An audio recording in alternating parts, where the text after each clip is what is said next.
이 탈무드에 나오는 이야기가 하나 있습니다. 이제 많은 사람들이 큰 배를 타고 바다에 항해를 하게 됐을 때의 이야기입니다. 각자 사람들이 그 배에 표를 사고 각자 자리를 잡아서 이렇게 바다를 항해하고 있습니다. 그런데 어떤 한 사람이 자기가 산 그 자기 표를 가지고 자기 자리에 앉아 있는데 이상한 행동을 하는 겁니다. 자세히 들여다보니까 자기 밑에 있는 그 배의 바닥을 막 파는 것입니다. 날카로운 도구를 가지고 막 바닥을 파게 되니까 옆에 있는 사람들은 깜짝 놀라서 다 아우성을 치는 겁니다. 이게 뭐 하는 짓이냐, 이거 자꾸 배를 파면, 이 바닥을 파면 위험한데 왜 자꾸 이런 행동을 하는 거냐 하고 그 사람에게 물었습니다.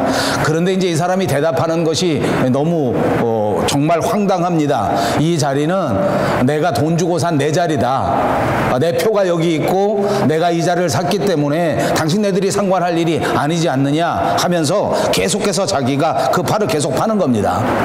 탈무드에 나오는 이야기에 보면 이 사람 때문에 결국 이 배는 얼마 가지 못해서 침몰하게 되고, 그리고 그 배에 탔던 모든 사람들이 다 거기서 죽을 수밖에 없었다 하는 이야기입니다. 유대인들이 이 이야기를 그 탈무드에 적어 놓은 것은 뭐냐면, 한 사람이 배에서 이렇게 잘못하게 되면 모든 사람들이 다 같이 피해를 볼 수 있다. 그렇기 때문에 우리는 한 사람으로 끝나는 것이 아니라 각자 자기의 책무를 다하고 자기의 의무를 다할 때에 모든 사람들의 안녕을 도모할 수 있다 하는 뜻에서 이 이야기를 그 탈무드에 적어 놓고 모든 사람들이 이것을 교훈으로 삼아서 살고 있는 것입니다. 그래서 그런지는 모르지만 여러분, 유대인들을 보십시오. 그들은 지금 세계 각처에 흩어져서 살고 있지만 그 유대인들끼리 서로 위하고 서로 모두가 잘되게 하기 위해서 자기의 책임을 다하는 것을 볼 수 있습니다. 그러니까 한 사람이 잘못하면 유대인 전체가 잘못되고, 한 사람이 잘 되면 유대인 전체가 잘 된다, 이런 생각을 가지고 서로 책임을 다하고 서로 돕고 그렇게 살아가고 있는 것을 볼 수 있습니다. 그렇습니다. 저와 여러분이 살아가는 우리의 인생은 우리의 배라고 비유할 수 있습니다. 우리 모두가 배를 탄 것입니다. 우리들 가운데 어떤 사람들은 가정이라고 하는 배를 탔습니다. 그래서 우리는 그 사람들을 가르쳐 가족이라고 부르는 것입니다. 이 가정 안에서 이 한 배를 타고 가는 항해의 길 동안에 어느 한 사람이 잘못하게 되면 그것으로 끝나는 것이 아니라 하는 것입니다. 저와 여러분은 한 교회라고 하는 배를 탔습니다. 그래서 우리를 크리스찬이라고 부르고, 우리를 교인이라고 부르고, 또 우리를 성도라고 부르는 것입니다. 우리는 대한민국이라고 하는 한 나라에 배를 탄 사람입니다. 또 캐나다라고 하는 나라에 배를 탄 사람이기도 합니다. 그래서 우리는 대한민국의 민족이요 캐나다의 자랑스러운 시민이 된 것입니다. 저와 여러분이 살아가는 지금의 시대는 지구촌 시대이기 때문에 한 나라에서 끝나는 것이 아니라 큰 지구라고 하는 배를 우리 모두가 다 탄 것입니다. 자, 여러분, 이제 나 한 사람이 실수하고 나 한 사람이 잘못하면 그것으로 끝나는 것이 아닙니다. 사랑하는 여러분, 우리가 이 세상 살아갈 동안 우리의 배를 바라보시고, 우리의 가족도 바라보시고, 우리가 탄 이 교회도 바라보시고, 우리가 탄 이 지구촌도 바라보시면서 더더욱 경성하여 내 할 일을 잘 감당하고 내 할 일에 최선을 다하고 반드시 하나님 앞에 승리하는 저와 여러분 모두가 되시기를 주님의 이름으로 축복합니다. 우리들 한 사람 때문에 우리 가족이라고 하는 배가 순항할 수 있게 되기를 바라고, 우리들 한 사람 한 사람 때문에 우리가 타고 있는 이 교회라고 하는 배가 아름답게 그 항해를 마칠 수 있게 되기를 다시 한번 주님의 이름으로 축복합니다. 오늘 도달한 우리의 성경의 본문은 불순종하는 자, 순종하는 자를 구분하면서 말합니다. 불순종하는 자는 영원한 가나안, 다시 말하면 하나님의 나라 천국에 들어가지 못한다는 말씀입니다. 여러분, 우리가 교회에 와서 듣는 말씀, 그리고 성경에서 나오는 모든 말씀들을 아주 간단하게 심플리파이 한다고 하면 아주 간단한 이야기입니다. 하나님 말씀에 순종하면 하나님이 약속한 하나님의 나라에 들어갈 수 있다는 것이고, 하나님의 말씀에 순종하지 못하면 그러면 하나님이 약속하신 하나님의 나라에 들어가지 못한다. 이것이 성경의 가장 중요한 주제가 아닌가, 이렇게 말씀드릴 수 있단 말입니다. 오늘 성경에 보니까 하나님의 말씀에 불순종하고 하나님 앞에 대적했던 이스라엘 사람들이 하나님이 약속한 땅 가나안 땅에 한 사람도 들어가지 못했다는 내용입니다.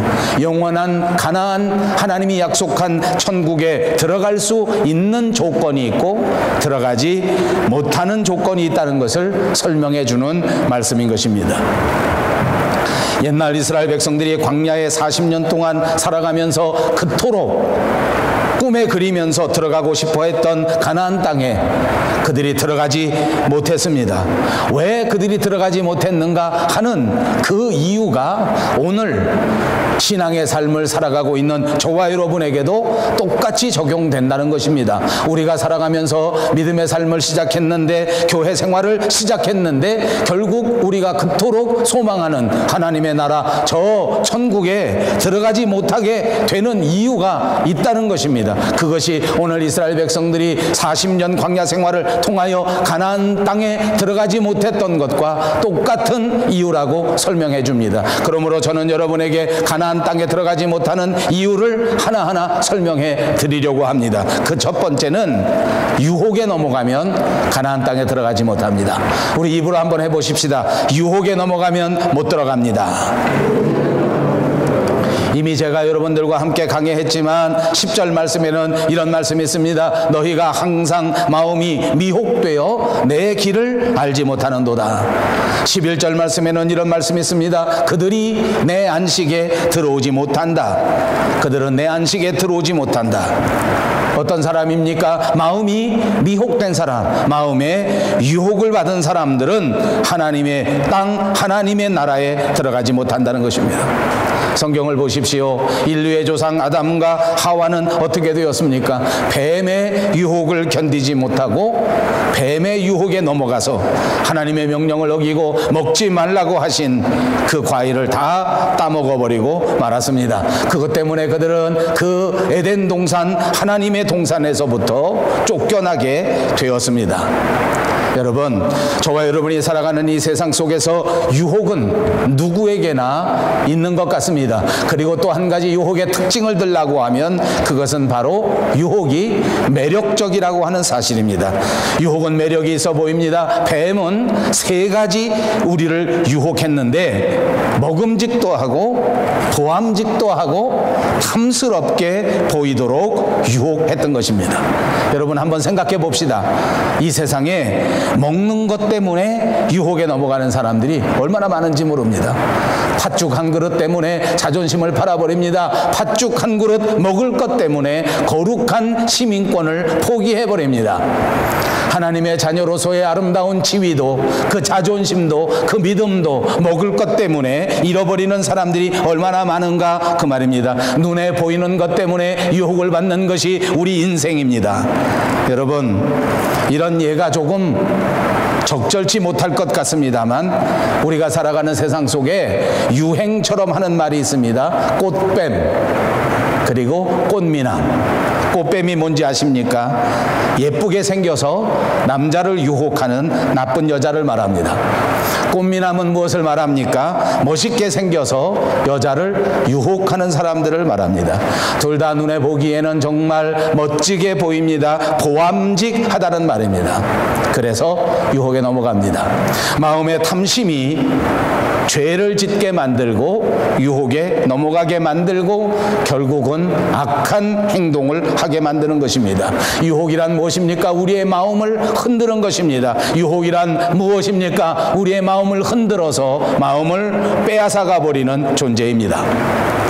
우리가 다시 한번 깊이 생각해 봅니다. 사실 에덴 동산에 있었던 그 선악과 나무는 정확하게 분석해 본다고 하면 그토록 먹음직한 것도 아니요, 그토록 보암직한 것도 아니고 그토록 탐스러운 것이 결코 아니었습니다. 정확하게 말하면 하나님께서는 에덴 동산의 모든 과일들을 먹음직하게 만드셨고 에덴 동산의 모든 환경들을 가장 아름답게 만들어서 우리 사람 사람들에게 주셨습니다. 그 가운데 하나님이 만들어 온 선악과는 그 다른 나무들과 그 다른 과일들과 결코 다르지 않습니다. 아니 어찌 보면 다른 것보다 더 못할지도 모릅니다. 왜냐하면 우리가 먹도록 만든 것이 아니기 때문에 먹음직하지 않는 것이 정상입니다. 그런데 어떻게 되었습니까? 뱀이 우리를 유혹한 것입니다. 더 정확하게 보니까 사탄이 뱀에게 들어가서 우리의 마음을 흔들어 버린 것입니다. 아무렇지도 않은 동산 중앙의 실과를 훨씬 더 먹음직스럽게 보이도록 마음을 흔든 겁니다. 훨씬 더 탐스럽게 보이도록 우리의 마음을 흔든 것입니다. 결코 손대서는 안 될 것을 손대도록 욕심을 불어넣고 마음을 흔들고 미혹해버린 것입니다. 여기에 그만 아담도 마음을 잃어버리고 하와도 마음을 잃어버린 채 넘어가고 말았습니다. 여러분, 유혹은 대부분 이렇게 우리에게 착각을 불러 일으키는 것입니다. 살아가는 동안 우리의 삶에서는 유혹으로 우리를 착각하게 만든다는 것입니다. 저는 여러분에게 도전합니다. 사랑하는 여러분, 우리가 신앙생활하는 동안, 우리가 이 세상 살아가는 동안 우리가 착각하지 말아야 할 것이 있습니다. 많은 사람들이 세상에 돈이 최고라고 착각합니다. 뭐니 해도 머니가 최고다. 그러나 여러분, 착각하지 말아야 합니다. 왜냐하면 돈이 그렇게 최고인 것은 아닙니다. 살아가는 동안 돈이 필요한 것은 분명한 사실입니다. 돈이 있으면 적당히 편안한 것도 분명한 사실입니다. 그러나 돈만 있으면 다 될 것은 착각입니다. 결코 돈으로 살 수 없는 인생의 가장 중요한 것이 얼마나 많은지 모릅니다.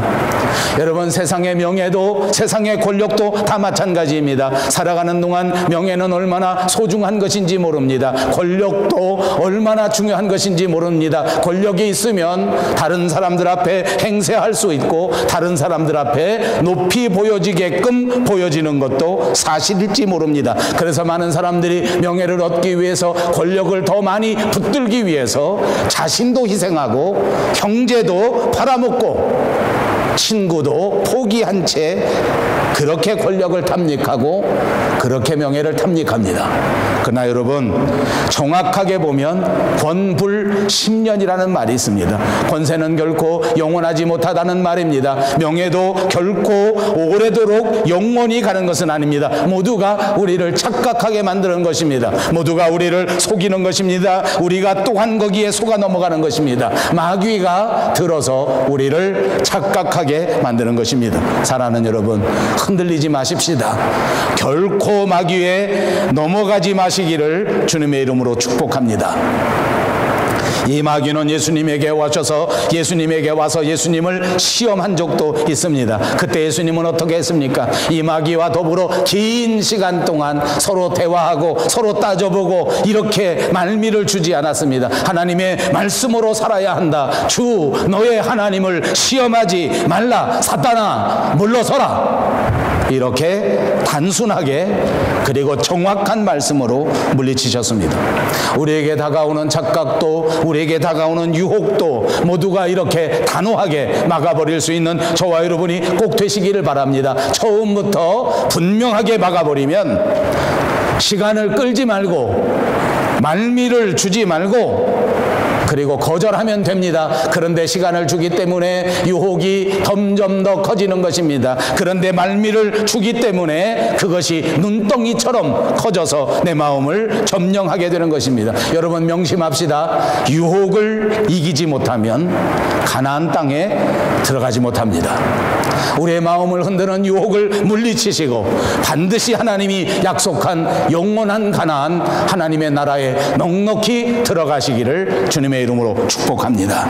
두 번째 12절 말씀에 보니까 믿지 않으면 못 들어간다고 했습니다. 또 따라 하십시다. 믿지 않으면 못 들어갑니다. 형제들아, 너희는 삼가 혹 너희 중에 누가 믿지 아니하는 악한 마음을 품고 살아계신 하나님에게서 떨어질까 조심할 것이요 라고 말씀합니다. 믿지 않아서 하나님에게서 떨어진다, 그 말입니다. 사도행전 11장 23절에 보니까 주님께 붙어 있어야 한다라고 우리에게 권면했습니다. 하나님에게서 떨어지면 그만 끝입니다. 하나님에게서 떨어지면 갈 수 있는 것은 오직 한 곳밖에 없습니다. 바로 어둠의 나라 지옥인 것입니다. 그래서 19절에는 이러보건대 그들이 믿지 아니함으로 능히 들어가지 못한 것이다. 이스라엘 백성들은 믿음을 잃어버렸기 때문에 하나님의 약속의 땅 가나안 땅에 들어가지 못했다고 이렇게 말씀해 주고 있습니다. 사랑하는 여러분, 누구든지 믿으면 구원받습니다. 누구든지 믿으면 죄 사함을 받습니다. 누구든지 믿으면 하나님의 자랑스러운 자녀가 되는 것입니다. 누구든지 믿으면 하나님이 약속하신 영원한 천국에 들어간다는 것입니다. 그런데 누구든지 안 믿으면 죄 사함도 받지 못하고 구원도 받지 못합니다. 믿지 않으면 하나님의 자녀가 될 수가 없습니다. 마귀의 자녀가 되는 것입니다. 누구든지 믿지 않으면 하나님의 나라 천국에 들어갈 수가 없는 것입니다. 요한복음 3장 15절에 저를 믿는 자마다 영생을 얻게 하려 하심이니라 말씀해 주셨습니다. 요한복음 3장 16절에는 우리가 너무나 잘 아는 유명한 말씀이 있습니다. 하나님이 세상을 이처럼 사랑하사 독생자를 주셨으니 이는 저를 믿는 자마다 영생을 얻게 하려 하심이라. 아멘. 저를 믿는 자마다 영생을 얻게 하려 하심이라. 저를 믿는 자는 심판을 받지 아니하는 것이요 믿지 아니하는 자는 하나님의 독생자의 이름을 믿지 아니함으로 벌써 심판을 받은 것이라. 우리가 이 세상에 살면서 믿지 않으면 벌써 심판을 받은 것입니다. 그러므로 사랑하는 여러분, 독생자 예수 그리스도를 믿어야 할 줄로 믿습니다. 예수님을 믿고 예수님을 마음속에 간직하는 것, 구원받는 것, 그것이야말로 저와 여러분에게 가장 소중한 일이요, 가장 필요한 일이요, 지금 당장 해야 될 일인 것입니다. 급선무입니다. 믿지 않으면 구원에서 떨어지기 때문입니다. 믿지 않으면 천국에 가지 못하기 때문입니다. 사랑하는 여러분, 우리들의 믿음을 더더욱 굳건히 하실 수 있는 오늘 저와 여러분들이 꼭 되시기를 바랍니다. 세 번째로는 마음이 완고하면 못 들어간다고 했습니다. 지난주에도 말씀드린 것처럼 마음이 완고하다고 하는 것은 고집을 말하는 것입니다.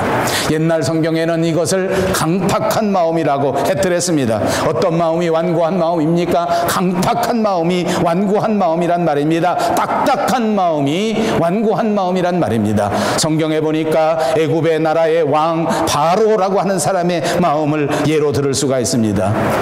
하나님은 이 애굽 땅에 10가지 재앙을 내리셨습니다. 그런데 그 10가지 재앙을 내리는 동안 바로라고 하는 사람의 마음은 점점 더 완고해집니다. 점점 더 딱딱해집니다. 점점 더 강팍해졌습니다. 마지막 재앙은 모든 장자를 다 죽여버리는 엄청난 재앙이었습니다.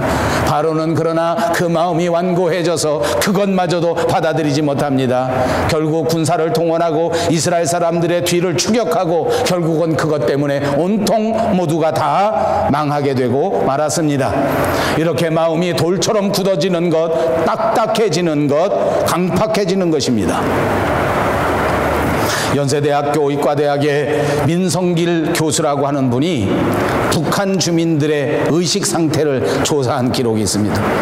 북한 사람들은 우리가 아는 것처럼 폐쇄적인 사회에 살고 사회주의적인 국가에서 살았기 때문에 이 민족 전체가 특별한 정신 상태를 보여준다, 이렇게 조사 결과를 발표한 것입니다.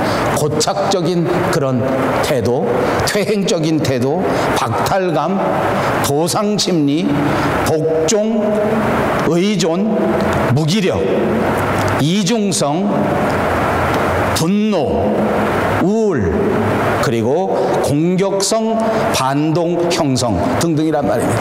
다시 말하면 정치적으로나 사회적으로나 사상적으로나 모든 요인들이 겹쳐서 이 모든 사람들의 정신 상태가 이렇게 굳어져 있다는 거지, 이렇게 경직되어 있다는 것, 이렇게 딱딱하게 되어 있다는 것입니다.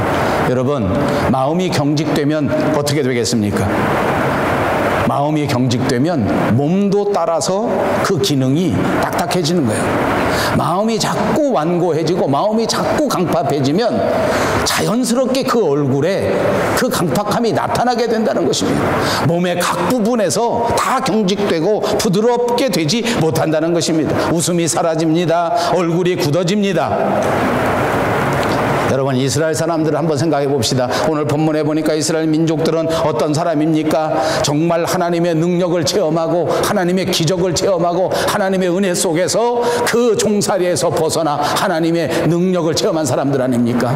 그리고 광야에 나왔을 때도 하나님이 필요에 따라서 샘물을 열어주시고 필요에 따라서 만나를 보내주셔서 먹고 살아가는 데 부족함이 없도록 하나님의 놀라우신 은혜를 체험한 사람들입니다. 그런데 어떻게 하다가 마음이 이렇게 완고해지기 시작하는 거예요. 기적을 체험했는데 먹는 것 때문에, 마시는 것 때문에 마음이 굳어지기 시작하는 거예요. 왜 매일 똑같은 음식만 주냐? 그렇게 감사하게 받아 먹었어야 할 만나를 어느 순간에 마음이 굳어지게 되니까 왜 매일 똑같은 것만 주냐? 이렇게 하면서 원망이 시작되는 거예요. 이렇게 하면서 마음이 굳어지기 시작하는 거예요. 이렇게 하면서 마음이 점점 강팍해지기 시작하는 거예요. 마음이 완고해지니까 두 가지 현상이 벌어집니다. 하나는 하나님에 대한 감사가 없어지고 하나님에 대하여 원망하기 시작합니다. 또 한 가지 현상이 있습니다. 마음이 굳어지고 강팍해지면 하나님과의 관계가 무너지면서 동시에 사람들과의 관계도 무너지기 시작합니다. 인간관계가 무너집니다. 사람 관계가 거칠어집니다. 여러분, 마음속에 화가 많고 여러분 마음속에 불평이 많은 사람 보세요. 건드리기만 하면 무슨 화살같이 반응이 옵니다. 칼같이 반응이 와. 왜? 마음이 굳어져 있으니까 사람 관계가 거칠어져요. 이상하게 사나운 사람 있지요? 그 사람 마음이 굳은 거예요. 여러분 마음 어떠십니까? 혹시 내가 다른 사람들을 대할 때 자꾸 사납게 대했으면 아, 내 마음이 지금 잘못됐구나, 내 마음을 좀 고쳐야 되겠구나. 마태복음 5장 5절에 뭐라고 하셨는지 기억하십니까? 마음이 온유한 자는 복이 있나니 저희가 땅을 기업으로 받을 것이요. 지난 한 주간 살아가는 동안 자기 가족들에게 온유하게 대하신 분은 아멘. 온유하게 대하지 못한 분들은 어떻게 할까요? 그것도 아멘 할까? 자기 가족을 보고 말합니다. 이제부터는 마음을 온유하게 하겠습니다. 뻘쭘하지죠?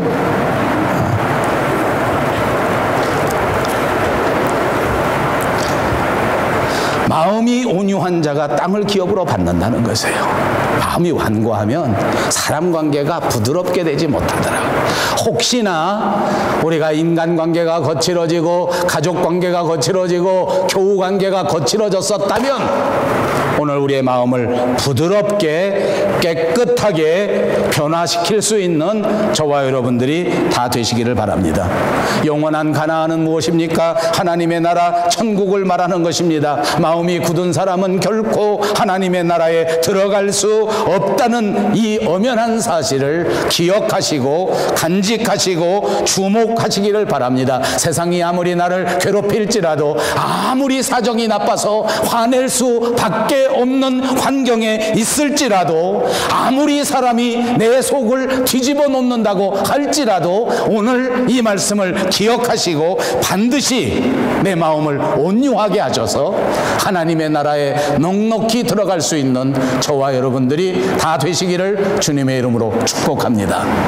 제 말씀을 기억하십니까? 아무리 세상이 나를 괴롭힐지라도 내 마음은 온유해야 된단 말입니다. 아무리 다른 사람이, 상대방이 내 속을 뒤집어 놓고 내 속을 갈가 뜯는다고 할지라도 내 마음을 강팍하게 하면 안 된다는 말입니다. 그때도 부드러운 마음을 가질 수 있는 저와 여러분이 꼭 되시기를 바랍니다. 빌립보서 2장 5절에는 너희 안에 이 마음을 품으라 곧 그리스도 예수의 마음이니, 예수님의 마음을 내 마음에 품을 때 심령의 완고함이 물러나게 되는 것입니다. 어떻게 하는 것이 예수님의 마음을 품는 것입니까? 예수님이라면 어떻게 하실 것인가? 예수님이라면 지금 상황에 어떻게 하실 것인가 하는 것을 생각하는 것이 예수님의 마음을 품는 것입니다. 사랑하는 여러분, 예수님을 깊이 생각하시기를 다시 한번 주님의 이름으로 축복합니다. 그렇다면 누가 영원한 가나안 천국에 들어갈 수 있는 것입니까? 오늘 본문 14절에 말합니다. 우리가 시작할 때에 확신한 것을 끝까지 견고히 잡고 있으면 그리스도와 함께 참여한 자가 되리라. 확실한 것을 끝까지 그리고 견고히 붙잡으면 들어갈 수 있다.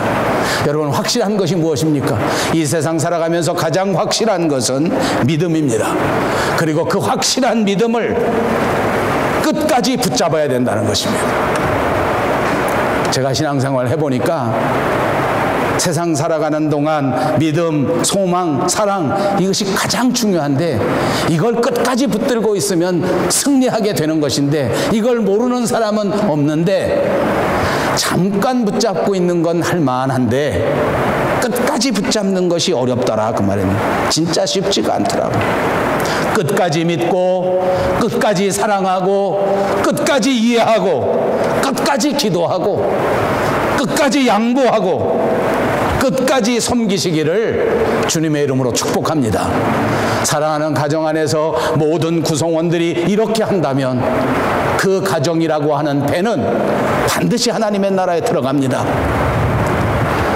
교회 안에서 모든 성도들이 끝까지 참고 끝까지 섬기고 끝까지 기도할 수 있다면 우리 밴쿠버 영성교회라고 하는 이 배는 넉넉히 하나님의 나라에 들어가게 될 줄로 믿습니다.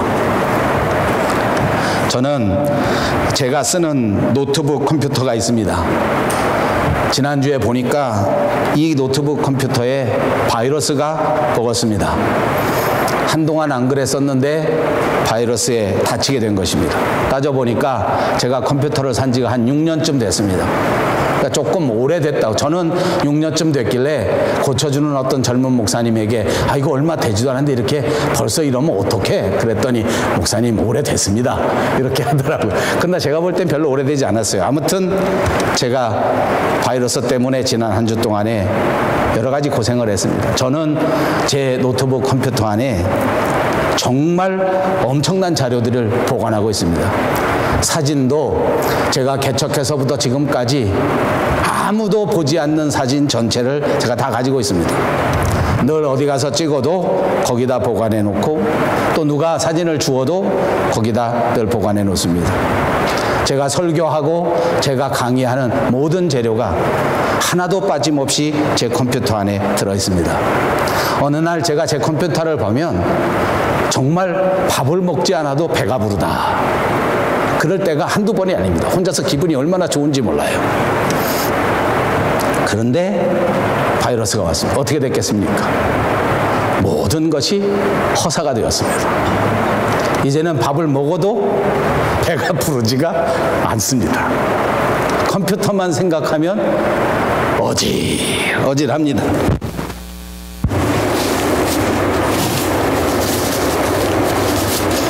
지금도 컴퓨터 생각이 나서 어지러웠어요. 그 농담이고요.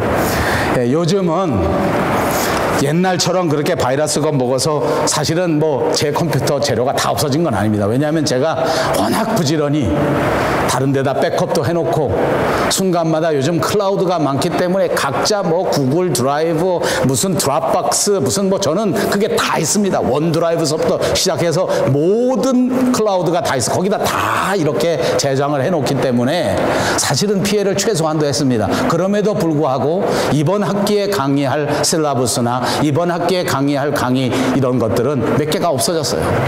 얼마나 속상한지 몰라요. 얼마나 기가 막힌지 몰라요. 왜 그랬을까? 여러분, 왜 그랬을까요? 모르세요? 왜 그런지 모르세요? 바이러스가 들어왔다 그랬잖아요. 그 바이러스가 왜 들어왔을까요? 좀 알려주세요. 잠시만 방심하면 바이러스가 들어옵니다. 그러니까 더 열심히 조심해야 돼요. 두려움으로 믿음을 지키려고 해야 됩니다.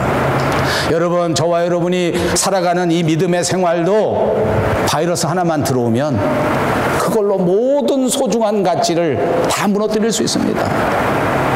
날마다 부지런히 백업해 놓으셔야 됩니다. 날마다 부지런히 경계해야 합니다. 절대 들어오지 못하도록. 우리 믿음 생활도 그렇습니다. 큰 것 때문에 무너지는 것이 아닙니다. 아주 작은 것 때문에 우리의 모든 믿음이 흐트러질 수 있습니다. 그래서 오늘 히브리서 기자는 우리에게 말합니다. 이 믿음을, 이 확실한 것을 끝까지 견고하게 붙들라는 것입니다. 비바람이 쳐도 붙들어야 합니다. 어두움이 몰려와도 붙들어야 합니다. 시험이 닥쳐와도 붙들어야 합니다. 유혹이 우리를 흔들어도 꼭 붙들어야 될 줄로 믿습니다. 여러분, 제가 캐나다에 이민 와 보니까 한국하고 다른 점이 여러 가지 있습니다만 오늘은 또 한 가지 이야기하고 싶습니다. 뭔가 하니 집입니다. 제가 지난달에 우연히 한 20년 넘은 아파트에서 잠깐 있었습니다. 며칠 동안 그 아파트에서 살 기회가 있었습니다. 한국 같으면 20년 넘어갔으면 재개발해야 됩니다. 여기를 보니까 20년 넘어갔어요. 그런데 겉에 볼 때는 아주 우스운데 속에 들어가 보니까 그런 대로 살만합니다. 30년 돼도 그런 대로 살만합니다. 40년 돼도 그런 대로 살만하더라고요. 왜요? 처음부터 튼튼하게 재료를 잘 지어서 그렇습니까? 아니요. 한국이 훨씬 더 튼튼하게 재료를 만들어서 흙으로 시멘트로 막 만들어버리지 않습니까? 철근을 막 집어넣고 만듭니다. 그런데 한국의 집은 관리하지 않습니다. 그러니까 그만 5년만 지나면 다시 헐고 다시 지어야 될 형편이 되더라고요. 여기는 처음에 질 때 나무로 조금 약하게 진 것 같은데 매일같이 갈고 닦고 매일같이 메인테너스를 하지 않습니까? 여러분, 결혼식이 중요합니다. 일생일대 한 번밖에 없어서 화려하게 멋지게 그렇게 결혼식을 하고 싶어 합니다. 그러나 여러분, 그보다 더 중요한 건 뭡니까? 결혼해서 어떻게 사느냐입니다. 어떻게 살아가느냐가 결혼한 것보다 더 중요하지 않습니까? 집을 짓는 것보다 이제부터 어떻게 지키느냐가 중요하단 말입니다. 여러분, 우리가 믿음을 가진 성도가 되었습니다. 이제 직분을 받았습니다. 거룩한 하나님의 아들이요 하나님의 딸이 되었습니다. 진짜 중요한 것은 지금부터 붙들고 지키는 것입니다. 하나님이 우리에게 주신 이 가족이라고 하는 아름다운 배를 지금부터 끝까지 붙들고 지켜가는 저와 여러분이 꼭 되시기를 바랍니다. 이제 하나님께서 주신 이 아름다운 교회, 이 배 위에서 모두가 기둥 같은 일꾼이 되고 모두가 하나님 앞에 성실한 그리스도인이 되어 하나님 앞에 칭찬받는 그 자리에 도달할 때까지 끝까지 믿음을 붙잡고 유혹을 견디고 아픔을 극복할 수 있는 저와 여러분 모두가 되시기를 주님의 이름으로 축복합니다. 예수님만 붙잡으십시다. 끝까지 예수님만 붙잡으셔서 어떠한 비바람도 어떠한 폭풍도 이겨내고 하나님의 나라에서 기쁨으로 다 같이 다시 만날 수 있는 저와 여러분 모두가 되시기를 주님의 이름으로 축복합니다.